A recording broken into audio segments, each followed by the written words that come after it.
L'Alpine 110S, qu'est-ce que c'est pour ceux qui n'ont pas lu le premier essai? C'est une version radicalisée, pensée pour le circuit de l'Alpine A110. Donc le moteur gagne des chevaux, il y a une pression turbo majorée de 0,4 bar et la puissance grimpe de 252 à 292 chevaux.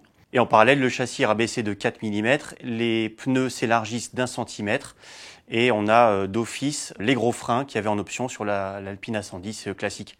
Alors forcément, une voiture pareille, ça nous donne des envies de comparatifs. On lui a mis face à elle la référence de la catégorie qui est la Porsche Cayman S et la Toyota Supra challengeuse, nouvelle arrivante, qui pour résumer reste une version coupée de la BMW Z4 M40i. Donc voilà, des ambiances assez différentes. La Porsche, c'est un moteur 4 cylindres à plat turbo, c'est la plus puissante puisqu'elle fait 350 chevaux. Un moteur en position arrière, bien sûr.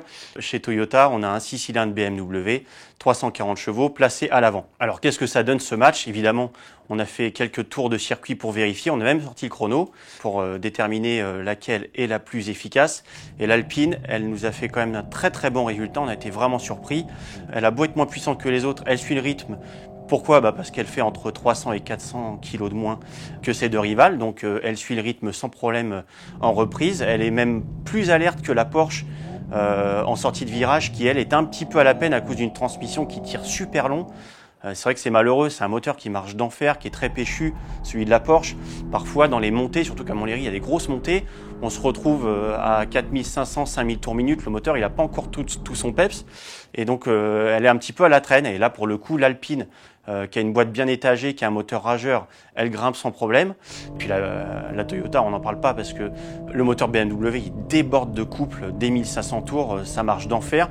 Et la boîte 8, même si elle n'est pas toujours très obéissante, elle a le mérite d'être bien étagée comparée à celle de la Porsche. Donc on est toujours dans les 1000 derniers tours. Et là, ça marche d'enfer et elle grimpe les côtes comme un avion de combat. Donc voilà.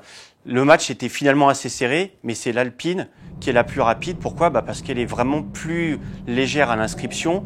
Elle est rivée à la route comme un chewing-gum à la chaussure et ça passe vraiment plus fort que les autres qui pourtant freinent très fort, sont assez équilibrés, surtout dans le cas de la Porsche. On a une voiture très efficace, c'est sans doute la plus rassurante dans les virages.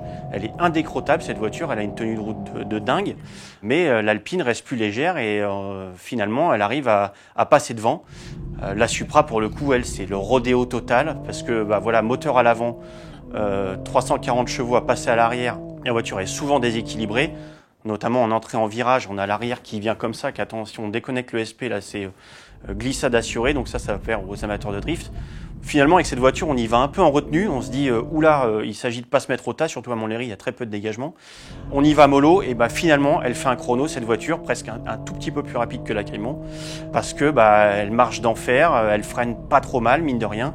Donc elle arrive quand même à s'en sortir pas mal, même si on est un peu sur la retenue, parce que ça gigote dans tous les sens. En suspension, elle est pas très bien calée, il y a des mouvements de caisse, et à la réaccélération, il y a des pertes de motricité, mais elle arrive quand même à s'en sortir.